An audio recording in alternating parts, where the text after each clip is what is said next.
It's that time again. It's Founder's Thoughts, but today we're going to be talking about opportunity cost. I was talking with my fractional CMO about basically hiring an accountant, and she was like, Bedad, you just talked about opportunity cost and hiring an accountant. Like, you should do a Founder's Thoughts on that. And so I was like, all right, let's do it. When we talk about opportunity costs, it's when you're saying yes to one thing, which means you can't say yes to something else. And so you need to be thinking about every decision that you make takes away time, takes away resources from the other things that you need to do. And for me, this becomes really clear in my business or just the way that I run my life. Let's take an example of like how I personally choose to invest. When it comes to investing for me, I basically invest in index funds, mutual funds, and I have a financial planner that I pass things off to. Yeah, I got to pay that financial planner a percentage, and I totally understand that there's this compound interest that goes on. You get less money, etc. You should just put money in indexes. But the fact that I can reach out to someone and just say, hey, I need to create this account and I need to do this for my wife. Please do that for me. And then it's done in the next day or two, and then I just send money over. Saves me so much time from being on the phone of talking to the bank, figuring out things, thinking about the emotional aspects of investing, right? Like I put my money away and I just don't think about it. I'm like, when I'm like 55 or 60, I'll look at it and that's like the worst case scenario of when I'll likely be able to retire unless things crash. Let's not talk about that. But you kind of just see the fact that there is an opportunity cost of me managing my own finances and things like that. And so instead of doing that, I'd rather give that to someone so that I can focus on the bigger things in life, like my business or my personal relationships or doing other things, right? And so there's that thing that I'm kind of passing off. Another place where opportunity kind of cost plays into my business is the 10 or so employees, well, contractors that work with me, which I consider employees. My contractors are employees. It's just the way that they get paid. And the people on the team take things off my plate. Like, should I be sitting there doing social media and posting and editing and choosing the photos? No. My job is to be, as the founder, the thought leader. And so I spend my Saturdays, my Wednesdays, like right now, doing the thought leadership type stuff, the stuff that I really enjoy doing. And thinking about the next piece of content that I want to do and that type of stuff. And I'm sure at some point you can outsource that, but there's like this joy for me for doing content. And so I want to put my time there. And so what would the opportunity cost be if I wanted to also do the posting and all the other stuff my team does for me? I wouldn't have the time to do this stuff, right? And so you have to always think like, is there somewhere better that I could invest my money into or my time into? And if I can do that, then how do I get more time to do those things? And saying no to other things.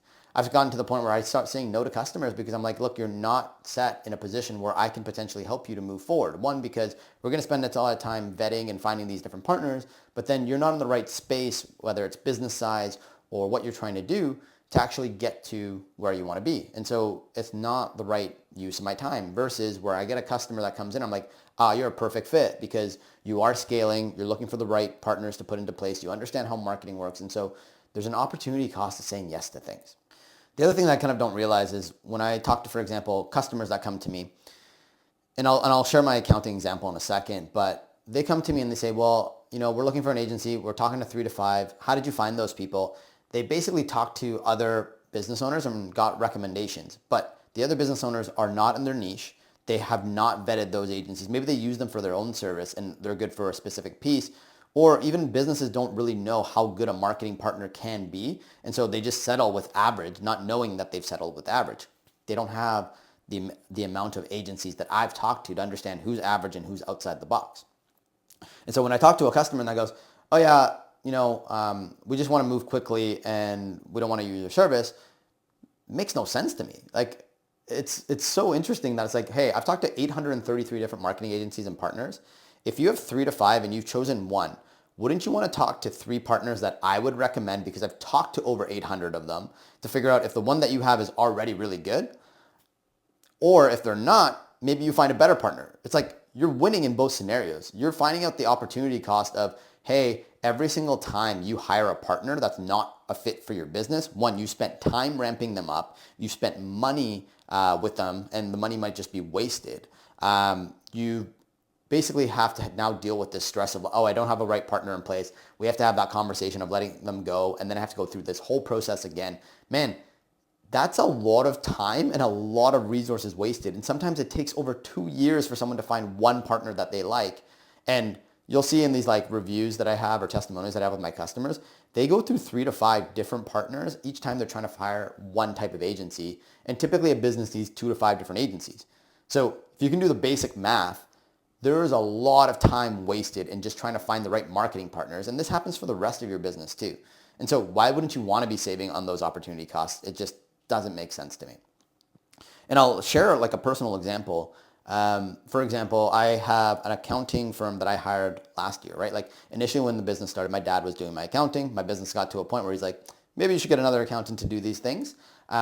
Because we just, you don't want family doing your accounting, just like you don't want family doing your marketing. And so I hired someone else, and that person, I didn't do what I've been telling businesses to do when they're hiring marketing agencies, where it's like meet with a bunch of different people, and then as you know kind of how the landscape is, pick the person that you want. And so the first time I went around this, I picked a guy. He sounded good. His team sounded good. He was on top of things. He knew what he was talking about.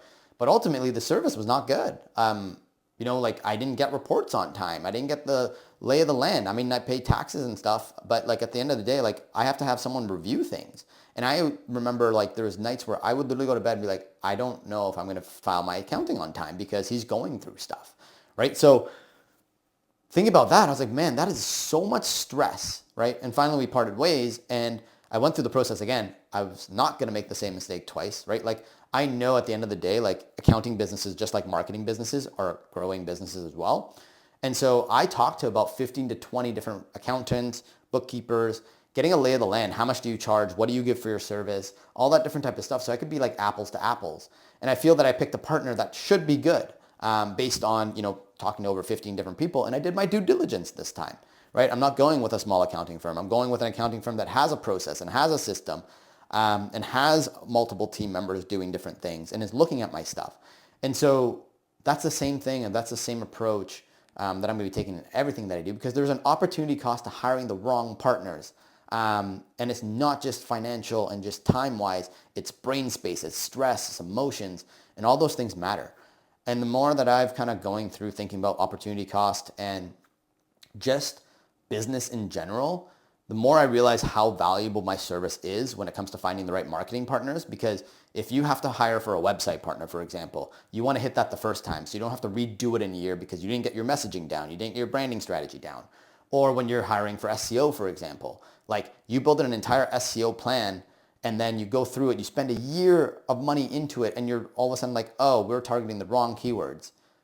Dang, you got to start from zero again, right? Like, yeah, you'll have some traffic on the other keywords, but they're not going to relate to the other ones, right? Like there's so much in business where you want to be making sure that you're doing the right thing initially. And if there are fast tracks to doing that, like working with a marketing broker, working with a consultant, getting more experience on your side if you don't know a certain area, the more value it's going to become for you down the road. And this is one of the reasons why I pay for different masterminds and I go to different conferences, because I want to learn from other people's mistakes so that I don't have the same opportunity costs moving forward.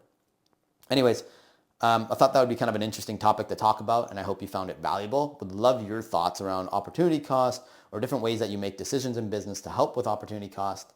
But yeah, I would love to hear from you.